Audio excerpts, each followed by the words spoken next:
Hello, మనం 7th గ్రూప్లో already chlorine యొక్క ప్రిపరేషన్ మరియు ప్రాపర్టీస్ని మనం చూడటం జరిగింది. ఆ క్వశ్చన్ మనకు ఎస్ఏగా రావడానికి అవకాశాలు ఎక్కువగా ఉన్నాయి.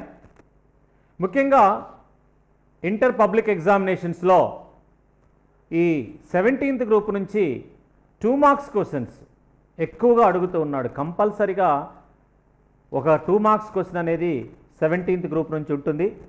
కాబట్టి ఈ 17th గ్రూప్లో ఉన్న ఈ 2 మార్క్స్ క్వశ్చన్స్ని మనం 1 by 1 డిస్కస్ చేద్దాం. ఫస్ట్ క్వశ్చన్ మనం చూసినట్లయితే, right the reactions of chlorine and fluorine with H2O. లేదా ఇదే క్వశ్చన్ ఇంకొక రకంగా ఎలా అడుగుతాడంటే, which halogen on reaction with H2O gives O2 and O3. అంటే ఈ ప్రశ్న మనం రకాలుగా అడగడానికి అవకాశం ఉంది. ఎలా అడిగినా ఆన్సర్ ఒకటే ఉంటుంది. మొదటి ఒక రకంగా కొన్ని ఎగ్జామినేషన్స్ ఎలా అడిగారంటే, క్లోరిన్ ఫ్లోరిన్లు నీటితో జరిపే చర్యలకు సమీకరణాలు రాయండి అన్నాడు. ఇంకా కొన్నిసార్లు ఏమని అడిగారు అంటే, హాలోజన్లలో ఏ హాలోజను నీటితో చర్య జరిపినప్పుడు O2 మరియు O3లను ఏర్పరుస్తుంది అన్నాడు. వీటికి సింపుల్గా ఆన్సర్ మనకు ఒకటే. ఉదాహరణకు మనకు క్లోరిన్ నీటితో చర్య జరిపింది అనుకోండి. Chlorine when reacts with water it will gives us HCl plus HOCl. Chlorine నీటితో చర్య జరిపినప్పుడు హైడ్రోక్లోరిక్ ఆమ్లాన్ని, హైపోక్లోరస్ ఆమ్లాన్ని ఏర్పరుస్తుంది. హైడ్రోక్లోరిక్ ఆమ్లము మరియు హైపోక్లోరస్ ఆమ్లము. అదే ఫ్లోరిన్ నీటితో చర్య జరిపినప్పుడు అది ఆక్సిజన్ను చేస్తుంది. ఎందుకంటే ఇది బలమైన ఆక్సీకరణ కారకము. ఆక్సిజన్ కూడా ఆక్సీకరణం చేసే స్వభావం ఉంటుంది. ఆక్సిజన్ కన్నా ఎక్కువ బలమైన ఆక్సీకరణ కారకం ఏదంటే ఫ్లోరిన్. ఆవర్తన పట్టికలో ఉన్న మూలకాలన్నింటిలోకి బలమైన ఆక్సీకరణ కారకం ఏదైనా ఉందంటే అది ఫ్లోరిన్. అది ఏ మూలకాన్నైనా సరే ఆక్సీకరణం చేసే స్వభావాన్ని కలిగి ఉంటుంది. ఆక్సిజన్ని ఫ్లోరిన్ మినహా ఏది కూడా ఆక్సీకరణం చేయలేదు. ఒక ఫ్లోరిన్ మాత్రమే ఆక్సిజన్ని ఆక్సీకరణం చేస్తుంది.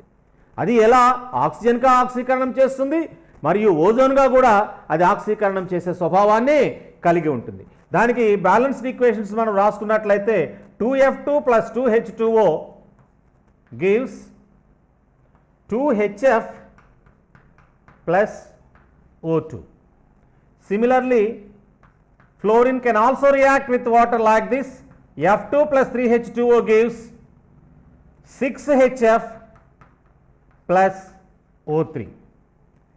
కాబట్టి ప్రశ్నను మనం రెండో రకంగా అడిగినప్పుడు ఈ ఆన్సర్ రాయాలి, మొదటి రకంగా అడిగినప్పుడు ఈ రెండు కలిపి రాయాల్సి ఉంటుంది. కాబట్టి క్లోరిన్ మరియు ఫ్లోరిన్లు నీటితో చర్య జరిపే విధానము మనకు ఈ 3 కెమికల్ రియాక్షన్స్ ద్వారా మనకు ఈజీగా అర్థమవుతుంది. నెక్స్ట్ క్వశ్చన్ చూసినట్లయితే, what happens when chlorine reacts with dry and slaked lime. Chlorine వాయువు పొడిగానున్న తడిచున్నము, పొడిగానున్న తడిచున్న అంటే ఇది కాల్షియం హైడ్రాక్సైడ్ని డ్రై స్లేక్డ్ లైమ్ అంటారనమాట. ఈ డ్రై స్లేక్డ్ లైమ్ని క్లోరిన్తో చర్య జరిపించినట్లయితే CaOH twice. When reacts with chlorine, it will gives us bleaching powder CaOCl2 plus H2. So this is an important reaction for the preparation of bleaching powder. ఇది చాలాసార్లు మనకు ఎగ్జామినేషన్లో దాదాపుగా 5-6 సార్లు ఈ ఎగ్జామినేషన్స్లో ఈ క్వశ్చన్ ఇవ్వడం జరిగింది. ఇంతకుముందు ఇది 4 మార్క్స్ క్వశ్చన్గా ఉండేది. ఈ మారిన సిలబస్లో దాన్ని తీసేశాడు. కాబట్టి ఇది చాలా important. Action of chlorine on dry slaked lime. పొడిగానున్న తడి సున్నముతో క్లోరిన్ చర్య. ఈ చర్యలో బ్లీచింగ్ పౌడర్ అనేది మనకు ఉత్పన్నమవుతుంది. Most most most important question ఇది. కంపల్సరిగా వచ్చే అవకాశాలున్న ప్రశ్న. బ్లీచింగ్ పౌడర్ తయారీలో ఇది ముఖ్యమైన ఇది. కాబట్టి దీన్ని చక్కగా నోట్ చేసుకోండి.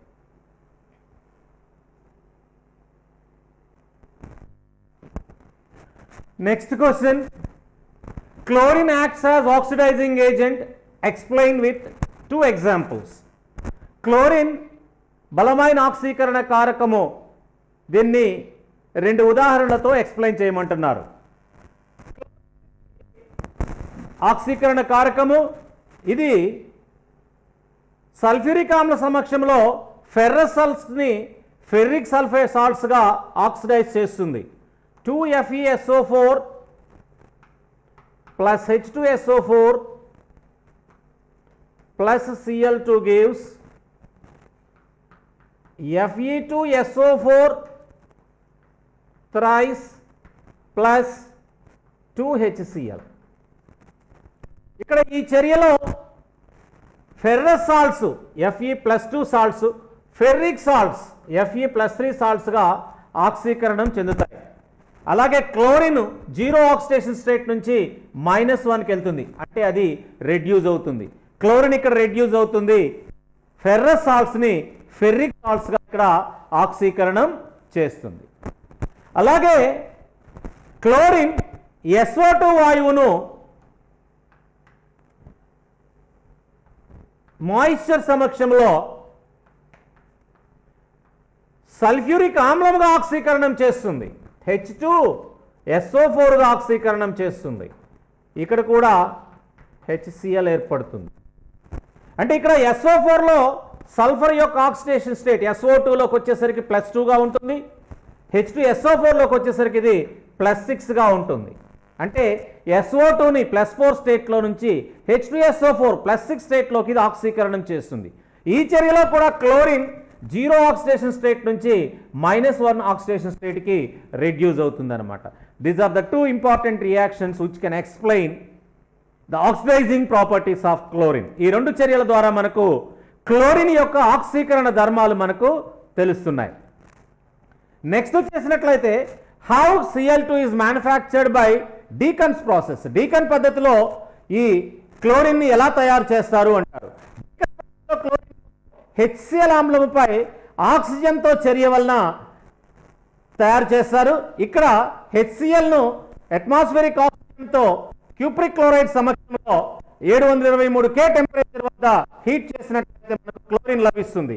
4HCl plus O2 in presence of CuCl2 at 723 K temperature, it will gives us 2Cl2 plus 2H2. ఇక్కడ క్లోరిన్ ఈ రకంగా మనకు తయారు చేస్తారు. దీన్ని deacons process. This is most important. చాలాసార్లు దీన్ని మనకు ఎగ్జామినేషన్స్లో అడగటం జరిగింది. Most important question. డీకన్ ప్రాసెస్లో క్లోరిన్ తయారు.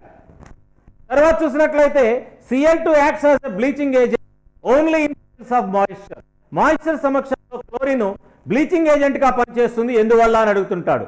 మాయిశ్చర్ సమక్షంలో క్లోరిన్ బ్లీచింగ్ ఏజెంట్గా పనిచేయడానికి ప్రధానమైన కారణం ఏంటంటే ఈ మాయిశ్చర్ సమక్షంలో క్లోరిన్ నీటితో చర్య జరిపినప్పుడు అది HClను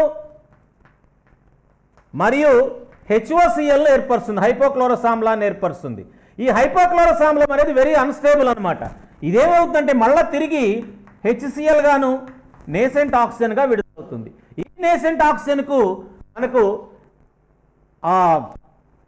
ఆక్సీకరణం అంటే రంగులను కోల్పోగొట్టే స్వభావం అన్నది కలిగి ఉంటుంది. సో కలర్డ్ మ్యాటర్ ఏదైతే ఉంటుందో ఆ కలర్డ్ మ్యాటర్ ఈ నేసెంట్ ఆక్సిజన్తో కలిసినప్పుడు అది కలర్లెస్గా తయారవుతుంది.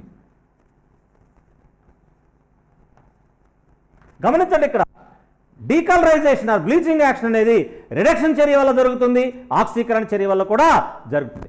ఇక్కడ ఈ క్లోరిన్ అనేది ఆక్సీకరణ చర్య ద్వారా కలర్డ్ మ్యాటర్ని మనకు డీకలరైజ్ చేస్తుంది. Next important question. ఇవి 4 ఇచ్చిన 4 మార్కుల ప్రశ్నలుగా ఆయన అడగవచ్చు, లేదా 2 ఇచ్చేసి 2 మార్కుల ప్రశ్నలోనైనా అడగవచ్చు. ఈ ఆక్సిడేషన్ స్టేట్స్ని మనం క్యాలిక్యులేట్ చేయటం అనేది ఫస్ట్ ఇయర్ స్టాయికియోమెట్రిక్ టాపిక్లోనే మనం నేర్చుకోవటం జరిగింది. సో ఒకసారి స్టాయికియోమెట్రీకి వెళ్తే మీరు డీటెయిల్డ్గా మీరు దాంట్లోకి వెళ్ళొచ్చు. బట్ ఇప్పుడు కూడా నేను కొన్ని మీకు ఎక్స్ప్లెయిన్ చేయదలుస్తాను. ఇక్కడ మనకు ఫస్ట్ కాంపౌండ్ తీసుకున్నట్లయితే Cl2O. ఈ Cl2O మనం తీసుకున్నట్లయితే ఇందులో ఆక్సిజన్ ఉంది, క్లోరిన్ యొక్క ఆక్సిడేషన్ స్టేట్ మనకు తెలియదు. ఇక్కడ ఎలాంటి గుర్తు లేదు, అంటే టోటల్ ఈ మాలిక్యూల్ యొక్క ఆక్సిడేషన్ స్టేట్. ఆక్సిజన్ యొక్క ఆక్సిడేషన్ స్టేట్ మైనస్, క్లోరిన్ మనకు తెలియనప్పుడు ఈ క్లోరిన్ యొక్క ఆక్సిడేషన్ స్టేట్ మనం ఎక్స్ అనుకున్నట్లయితే 2 క్లోరిన్లు ఉన్నాయి కాబట్టి అది 2x అవుతుంది, ప్లస్ ఆక్సిజన్ యొక్క ఆక్సిడేషన్ స్టేట్ వచ్చేసి -2. ఈ మొత్తం చూసుకుంటే అది 0కు సమానం. అంటే ఇక్కడ ఏ ఛార్జీ లేకపోతే some of all oxidation states of all elements in a given compound is equal to 0. కాబట్టి ఇక్కడ మైనస్ ఇంటూ ప్లస్ ఉంది కాబట్టి ఇక్కడ మనకు 2x -2 ఈజ్ ఈక్వల్ టు 0 అవుతుంది. 2x ఈజ్ ఈక్వల్ 2 అవుతుంది. x is equal 2/2 that is equal +1 అవుతుంది. కాబట్టి Cl2Oలో క్లోరిన్ యొక్క ఆక్సిడేషన్ స్టేటు +1. ఇక్కడ గమనించండి, ఆక్సిజన్ యొక్క oxidation state in all it's oxides oxygen oxidation state is -2 except peroxides and in O2 molecule. In all remaining cases oxygen oxidation state is -2. కాబట్టి ఇక్కడ మనకి ఇచ్చే వాటన్నిటిలో కూడా ఆక్సిజన్కి మనకు చెప్పనక్కర్లేదు, ఆక్సిడేషన్ స్టేట్ -2 మనం కన్సిడర్ చేసుకోవచ్చు. నెక్స్ట్ క్వశ్చన్ వచ్చేసినట్లయితే Cl2O ClO2-. ఈ ClO2- అంటే ఈ sum of oxidation states of all elements here is equal to -1 అని. కాబట్టి ఇక్కడ క్లోరిన్ మనకు తెలియదు కాబట్టి x ప్లస్ 2 ఇంటూ -2, ఎందుకని ఆక్సిజన్ -2 అన్నాం, 2 ఆక్సిజన్లు ఉన్నాయి కాబట్టి ఈచ్ ఆక్సిజన్కి -2, 2 ఆక్సిజన్లు ఉన్నాయి కాబట్టి 2 into -2 is equal to -1 or x -4 is equal to -1, x is equal -1 plus 4 that will be equal to +3. కాబట్టి ఇక్కడ Cl2O లో క్లోరిన్ యొక్క ఆక్సిడేషన్ స్టేటు +3గా మనం కన్సిడర్ చేయవచ్చు. తరువాత వచ్చేసినట్లయితే KBrO3 మనకి ఇక్కడ KBrO3 అని ఇచ్చినా లేదు BrO3- అని ఇచ్చినా it's gives same oxidation state. ఇక్కడ పొటాషియంది +1, sodium, potassium, rubidium, caesium first A గ్రూప్లో ఉండే ఎలిమెంట్స్ అన్నిటికీ కూడా +1. ఆక్సిజన్ది -2. ఇక బ్రోమిన్దే మనకు తెలియదు ఇక్కడ. కాబట్టి ఇక్కడ మనం రాసుకున్నప్పుడు టోటల్ మాలిక్యూల్ లాట్ ఛార్జ్ లేదు కాబట్టి ఈజ్ ఈక్వల్ టు 0 అనేస్తాం. కాబట్టి పొటాషియంది +1, బిఆర్ది మనకు తెలియదు కాబట్టి +x ప్లస్ 3 ఇంటూ ఆక్సిజన్ది -2 is equal to sum is equal to 0. అప్పుడు ఏమవుతుంది 1 plus x - 6 is equal to 0, x - 5 is equal to 0, x is equal to +5. చూడండి ఇక్కడ +1 -6 ఉంది కాబట్టి ఈ రెండు కలిపితే మనకు -5 అవుతుంది. x - 5 is equal to 0, x is equal to +5. కాబట్టి KBrO3లో +5 ఉంటుంది. ఒకవేళ కొన్నిసార్లు మనకి ఇలా ఇవ్వచ్చు BrO3-, ClO3-, IO3- అని. అప్పుడు ఎలా క్యాలిక్యులేట్ చేస్తాం? BrO3-. ఇక్కడ బ్రోమిన్ మనకు తెలియదు, x అనుకుందాం. ఆక్సిజన్ మనకు తెలుసు +3, 3 ఆక్సిజన్లు ఉన్నాయి, 3 ఇంటూ -2. ఇక్కడ -1 ఉంది కాబట్టి ఈజ్ ఈక్వల్ టు -1. కాబట్టి ఏమవుతుంది x - 6 is equal to -1, x is equal -1 plus 6 that is equal +5. అలా అయినా ఇలా ఎక్కడైనా సరే ఇక్కడ మనకు +5 ఆక్సిడేషన్ స్టేట్ అనేది మనకు వస్తుంది. సిమిలర్గా మనం తీసుకున్నట్లయితే నెక్స్ట్ 4th వన్ వచ్చేసి NaClO4. NaClO4లో అన్న లేదు ClO4- అన్న ఒకటి ఇందాకనే. ఇక్కడ సోడియంది +1, పొటాషియం సోడియం +1 అని చెప్పుకున్నాం కాబట్టి +1. క్లోరిన్ మనకు తెలియదు x, ఆక్సిజన్ది -2 కాబట్టి 4 into -2 is equal to 0 because ఇక్కడ ఏ ఛార్జ్ లేదు కాబట్టి ఈజ్ ఈక్వల్ టు 0 అనేస్తాం. కాబట్టి ఇక్కడ ఏమవుతుంది 1 plus x - 8 is equal to 0. ఇక్కడ +1 ఉంది, -8 ఉంది కాబట్టి x - 7 is equal to 0, x is equal to +7. కాబట్టి ఇక్కడ మనకు క్లోరిన్ది +7 ఉంది. గమనించండి, any halogen what oxidation states +1, +3, +5, +7 అవి రాకపోతే ఈవెన్ నెంబర్ 2 కానీ 4 కానీ 6 కానీ వచ్చిందంటే నువ్వు రాంగ్ చేసినట్లు లెక్క. మనకు ఆక్సిడేషన్ స్టేట్ ఉంటే +1గా ఉంటుంది, లేదు +3గా ఉంటుంది, లేదు +5గా ఉంటుంది, లేదు +7గా ఉంటుంది. ఎక్కడైనా సరే నీకు సరి సంఖ్య వచ్చినట్లయితే 2 కానీ 4 కానీ 6 కానీ వచ్చినట్లయితే హాలోజన్లకు నువ్వు తప్పు చేస్తున్నట్టు గుర్తుపెట్టుకో. మళ్ళీ జీరో ఉండొచ్చు. Cl2లో క్లోరిన్ యొక్క ఆక్సిడేషన్ స్టేట్ జీరో ఉంటుంది. అలాగే ఇంటర్ హాలోజన్ కాంపౌండ్స్లో ఒక్కొక్కసారి +1 కూడా ఉండవచ్చు. కాబట్టి ముఖ్యంగా ఈ ఆక్సిడేషన్ స్టేట్స్ అనేవి చాలా ఇంపార్టెంట్. మనకు ఫ్రీక్వెంట్గా వీటి మీద అడుగుతూ ఉంటాడు క్వశ్చన్. యాక్చువల్లీ ఫస్ట్ ఇయర్లోనే మనం డీటెయిల్డ్గా దీంట్లో మనం చదువుకొని ఉంటాం కాబట్టి it may not be difficult for you to solve this type of questions.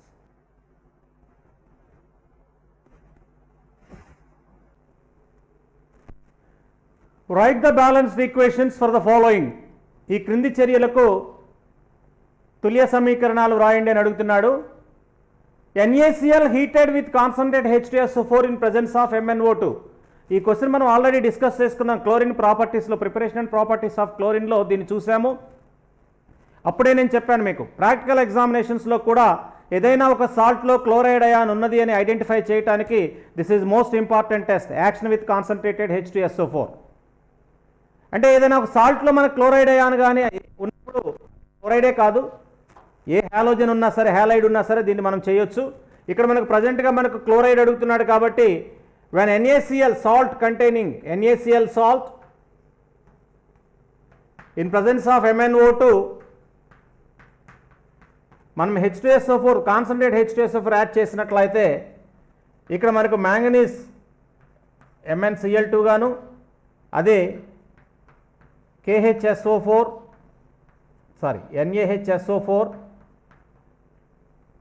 Plus Cl2 gas plus H2O ఏర్పడతాయి. ఇక్కడ మన క్లోరిన్ గ్యాస్ లిబరేట్ అవుతుంది. గ్రీన్ కలర్లో ఉండే క్లోరిన్ గ్యాస్ అనేది మనకు లిబరేట్ అవుతుంది. అదే ఐడైడ్ సాల్ట్ అయితే అయోడిన్ లిబరేట్ అవుతుంది. బ్రోమైడ్ సాల్ట్ అయితే బ్రోమిన్ లిబరేట్ అవుతుంది. కాబట్టి ఇది హ్యాలైడ్స్ యొక్క ఐడెంటిఫికేషన్ టెస్ట్గా మనము ప్రాక్టికల్ ఎగ్జామినేషన్స్లో కూడా దిస్ ఈజ్ మోస్ట్ ఇంపార్టెంట్. అంటే in presence of NaCl suppose మనకు ఒక బ్రోమైడ్ సాల్ట్ తీసుకొని ఒకటి బేరియం బ్రోమైడ్ కానీ అమోనియం బ్రోమైడ్ కానీ, అప్పుడు రెడ్డిష్ బ్రౌన్ నుండి బ్రోమిన్ గ్యాసెస్ వస్తాయి. అలాగే ఐడైడ్ సాల్ట్ పొటాషియం ఐడైడ్ తీసుకోమనుకోండి వైలెట్ కలర్ గ్యాసెస్ ఇవాల్వ్ అవుతాయి అన్నమాట. So this is most important test in practical examinations as well as in public examination also. అలాగే మనం తీసుకున్నట్లయితే Cl2 passed into solution of NaI in water. ఇక్కడ మనం గమనించండి ఈ హాలోజన్లలో most reactive halogen is fluorine, ఆ తర్వాత క్లోరిన్, ఆ తర్వాత బ్రోమిన్, ఆ తర్వాత అయోడిన్. ఈ పైనున్నవి కిందున్న ఎలిమెంట్స్ని వాటి యొక్క సాల్ట్స్ నుంచి డిస్ప్లేస్మెంట్ రియాక్షన్స్లో అవి పాల్గొంటాయి. ఫ్లోరిన్ కింద వాటన్నిటితో చర్య జరిపి క్లోరిన్ బ్రోమిన్ అయోడిన్ విడుదల చేస్తుంది. క్లోరిన్ బ్రోమిన్ని అయోడిన్ విడుదల చేస్తుంది. బ్రోమిన్ అయోడిన్ విడుదల చేస్తుంది అన్నమాట. కాబట్టి ఇక్కడ మనకు Cl2 గ్యాస్ని ఐడైడ్ సాల్ట్లోనికి పంపించినట్లయితే NaI plus Cl2 gives 2 NaCl plus I2. Iodine gas is liberated. అదే ఇక్కడ మనకు బ్రోమిన్ ఉన్నా సరే బ్రోమిన్ గ్యాస్ లిబరేట్ అవుతుంది. Chlorine can liberate bromine and iodine from their salts.